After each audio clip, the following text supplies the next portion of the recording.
Blog Talk Radio.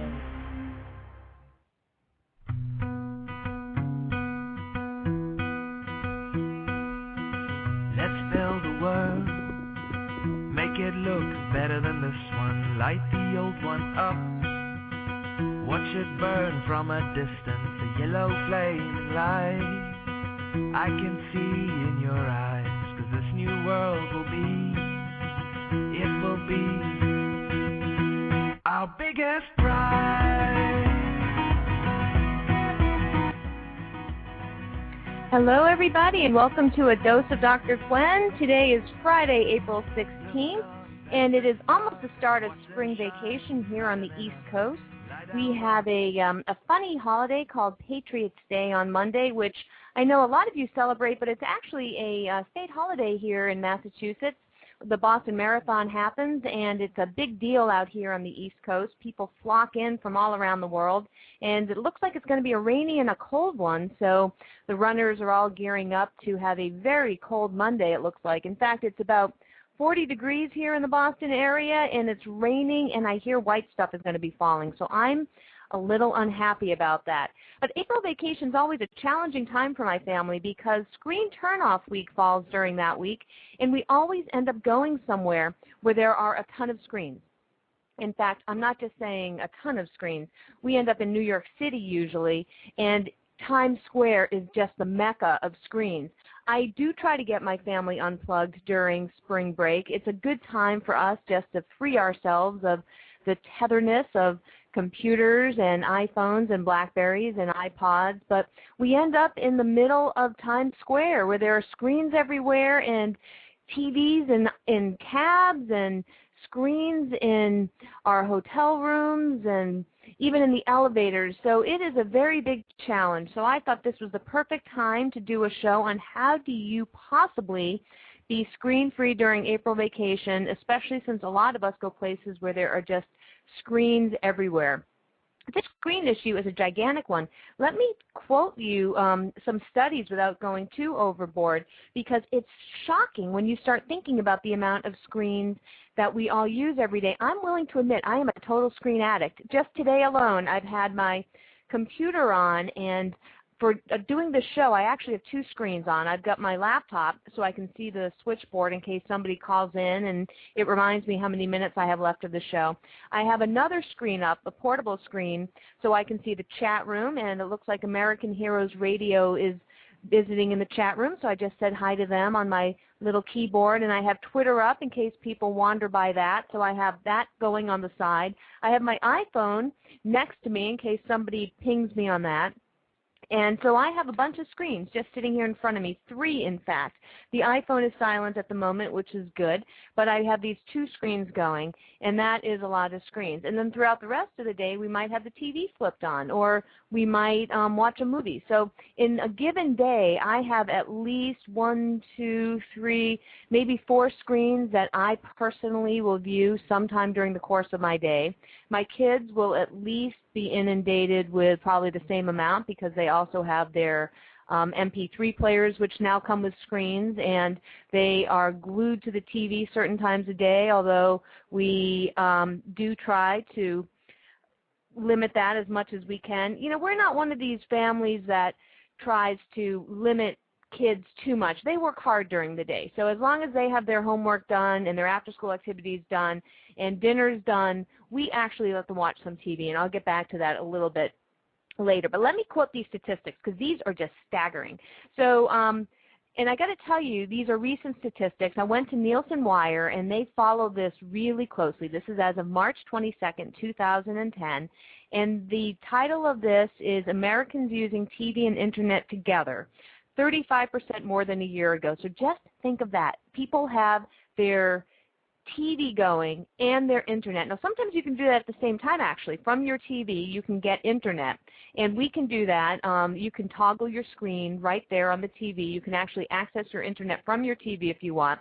But a lot of times, people will actually have their laptop on their lap or their BlackBerry or iPhone with them while they're watching TV. I've witnessed this happen in my own home. I've seen this when we visited friends.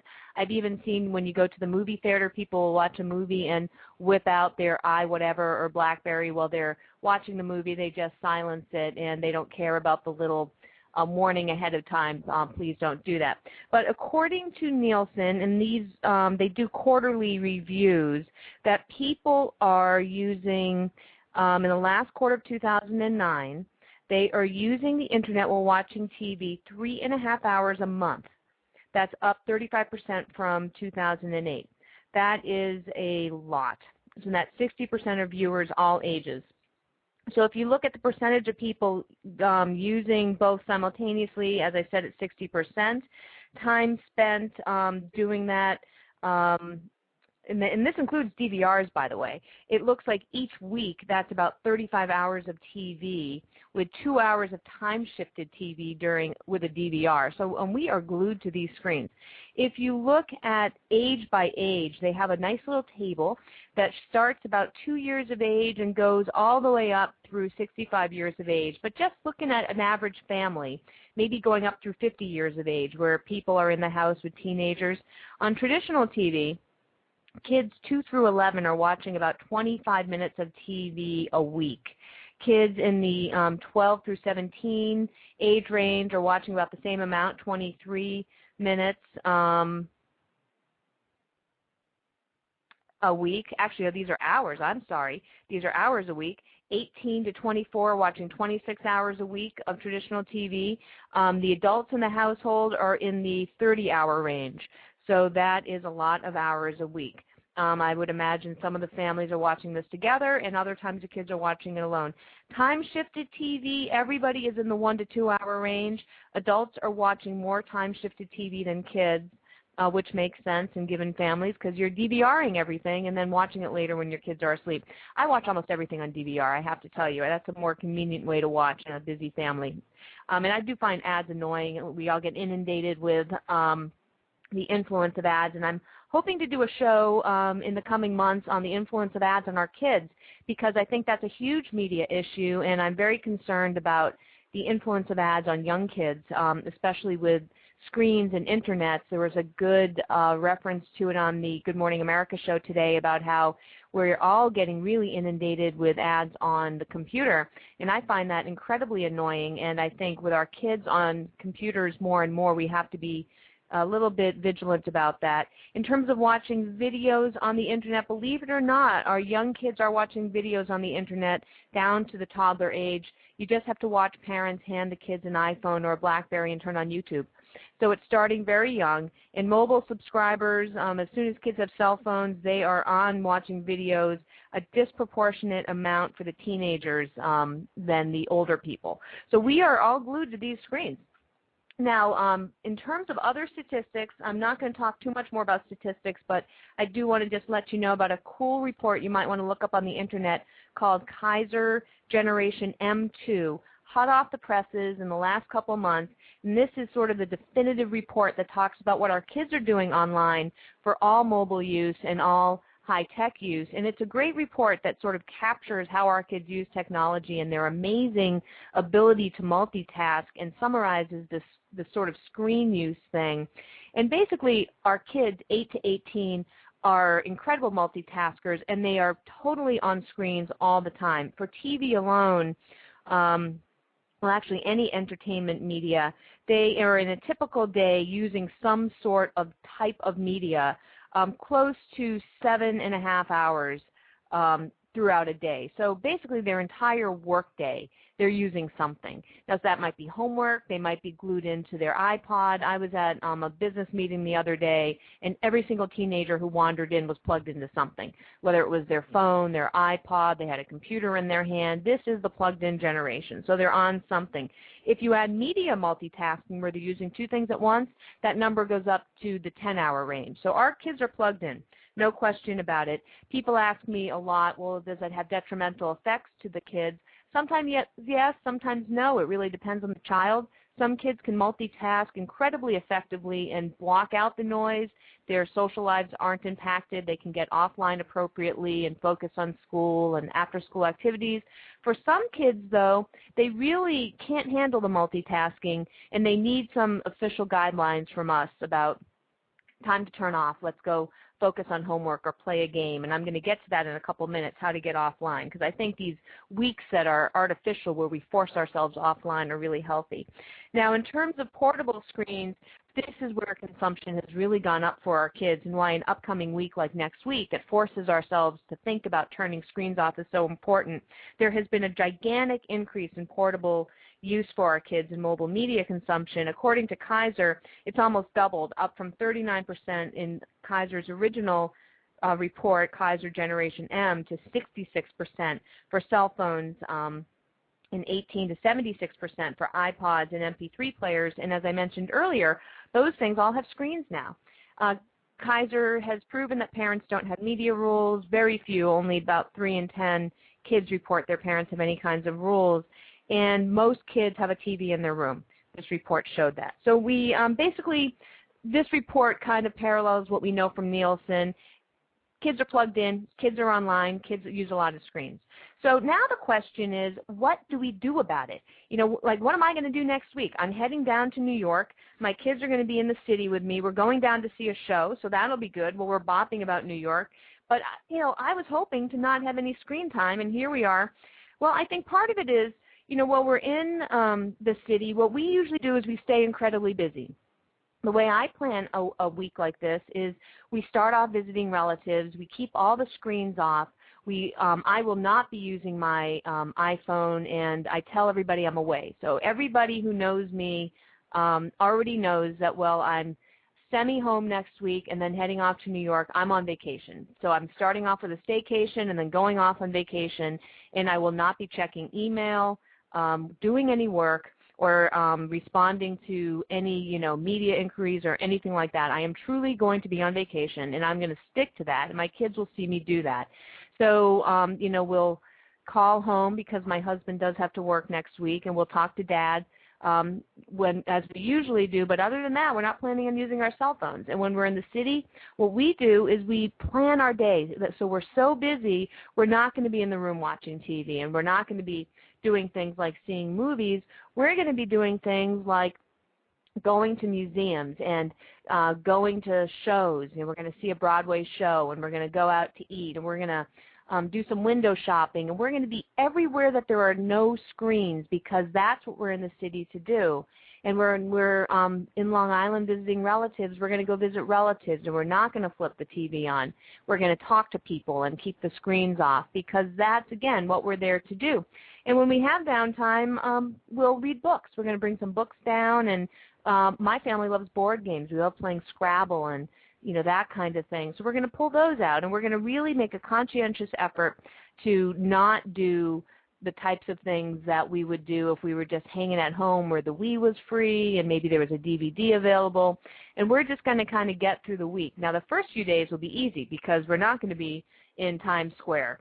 So, you know, again, you know, this is how you plan your week. You just say, okay, no screens. If you have to hide the beepers, I know a lot of families that will do that. Take the Wii controllers and put them in another room. Take your TV beepers and put them in another room.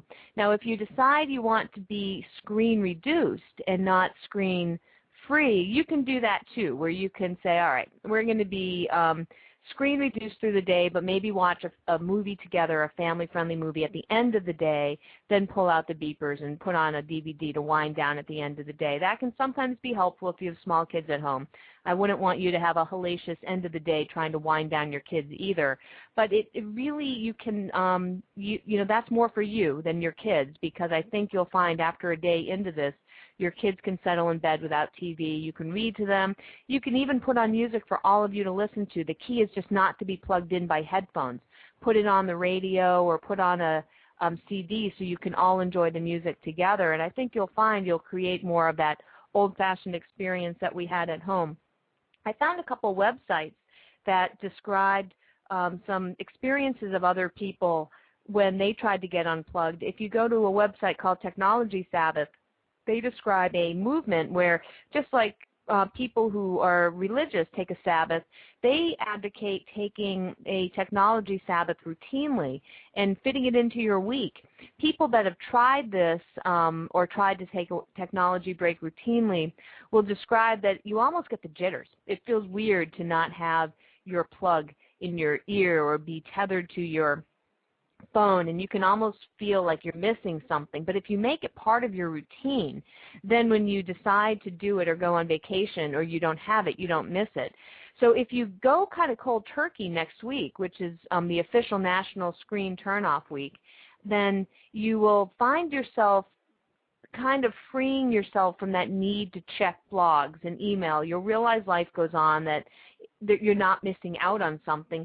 Schedule it into your regular week, perhaps once a weekend, just like you would if you were celebrating a Sabbath. If you were religious, have yourself have a technology-free day, whatever day that is going to be, Saturday or Sunday, or even a day during the week where you just leave your phone at home. Whatever you think you're going to miss, you really won't.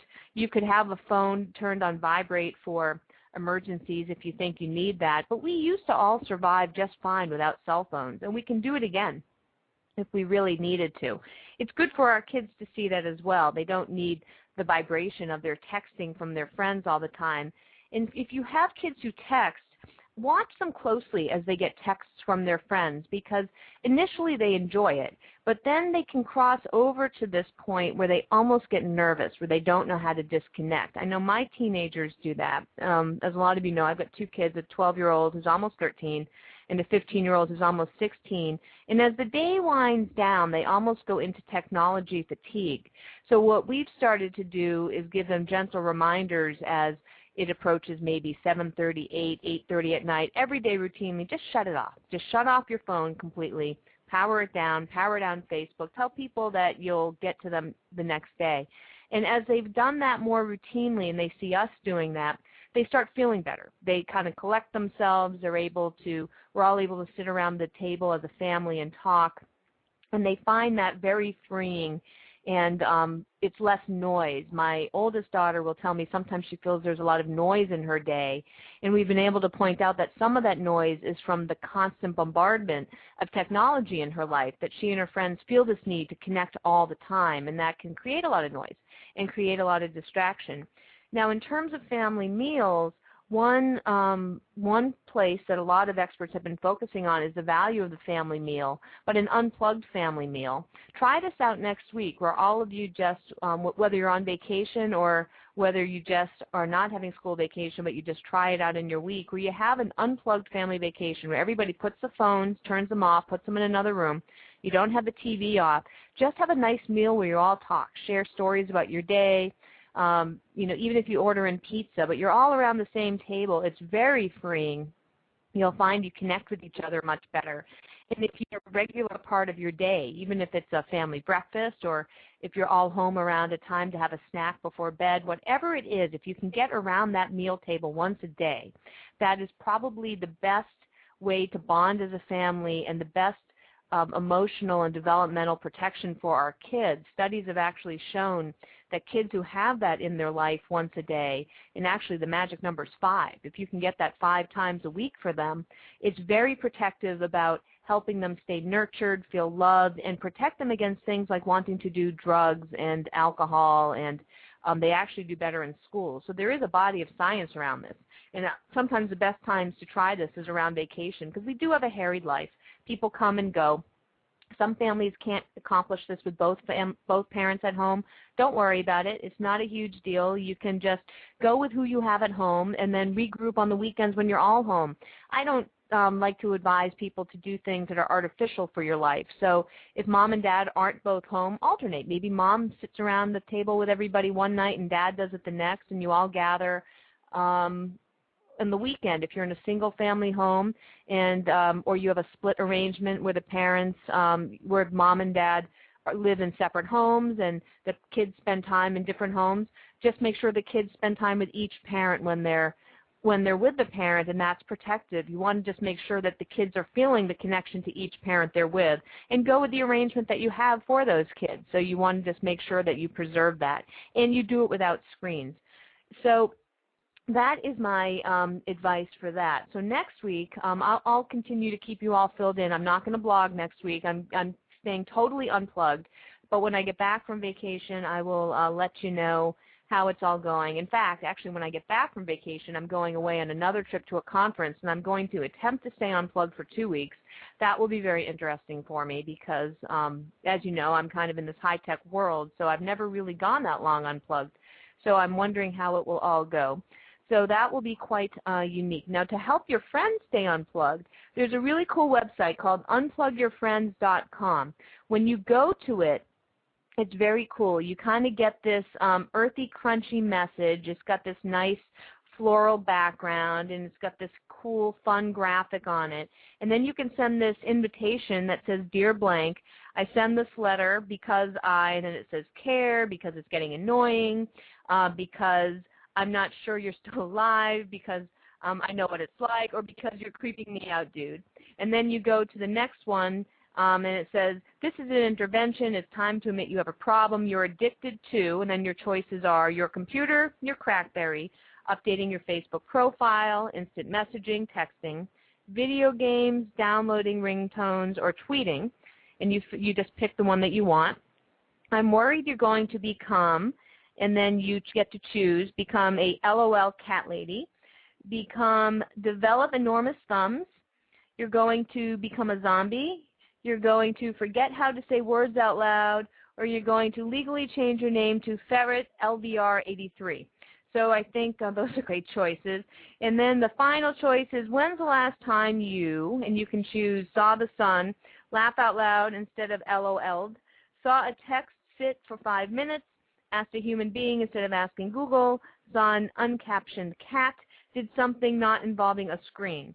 So I think this is a really great tongue-in-cheek way of grabbing your friends who are always online or always living on Facebook and saying, dude, get offline. So I'm planning on sending this to a bunch of people, and actually it ends by saying, I miss you, the world misses you, you need help, watch this video, set up a meetup or something. And this is actually sponsored by the meetup people. So send this out to 3 or 4 people that you know today and try to get them on offline and just kind of set up a meetup. Set up something at Starbucks or your local park and just go for a walk. And with your kids, it's so easy to do things in the spring. I think the spring is a perfect time to get everybody offline because you can go for nature walks. You can have a picnic. You can have a barbecue soon. You can go and explore a city or explore a museum or just go for a drive and do something new. There's so many things you can do that don't cost a dime that are fun and exhilarating. Ask yourself, when's the last time I took a bike ride with my child or went for a walk, or we just went outside and threw a ball? If you can't remember when the last time you did something like that was, you're probably online too much. And I know with friends, if you only exchange little quips on Facebook, you're probably online too much. I have to admit, I don't go to Facebook too much. Facebook imports a lot of my posts sort of seamlessly, but I know a lot of people who just interact with other people through Facebook, and I've often wondered why. For me, Facebook is kind of just a way to sort of say hi to people and maybe interact with people who aren't in your own city. But if you're actually in the same city or town, I'm not sure why you'd have a conversation with somebody on Facebook when you can pick up the phone and talk to them or just use it as a, hey, let's have dinner. So have dinner with your friends. Call a relative. Go have fun with your kids offline. But let's make next week the start of a sort of an unplugged movement. And what I'd love to see, if we could do it, is people not using any technology in cars, not using any technology in stores. I really hate that when you're about to order coffee and somebody ahead of you or behind you is on their phone talking to somebody.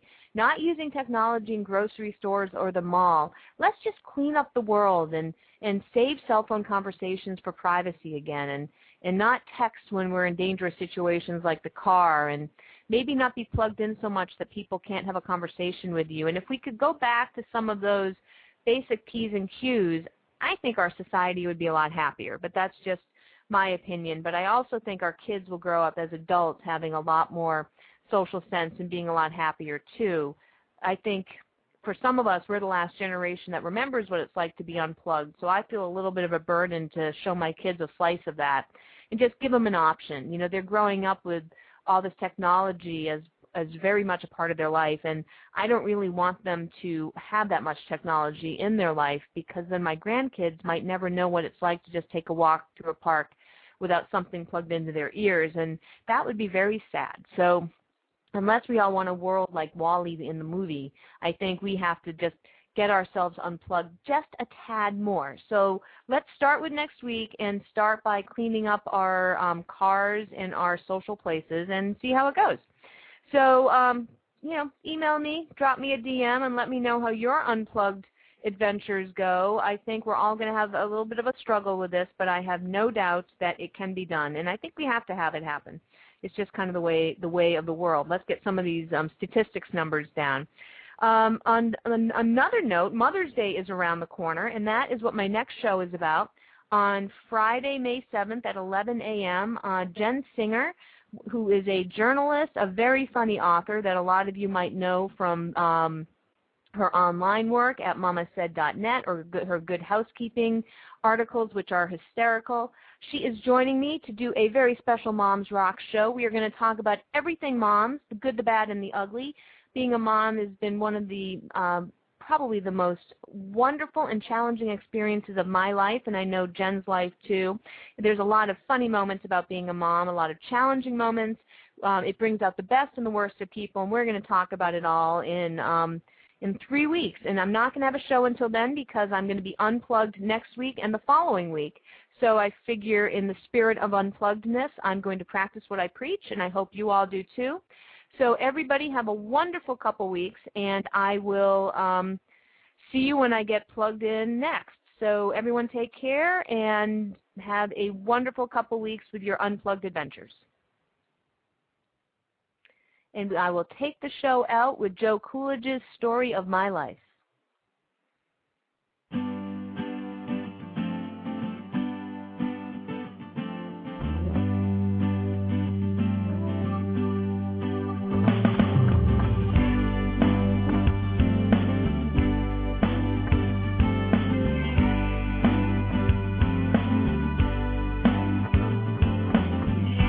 Failed to observe the better skies. All the while clouds just pass me by. True reflection still gets me high. So pack my bags and off I go.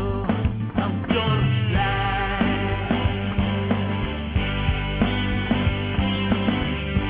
I recall life's been good to me. Case, then why can't I see the beauty within these tragedies? Why does the darkness still shine on my A to D? When that voice calling, it brings me to my knees. Seems like the sky's falling. That's the story of my life.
back on my feet.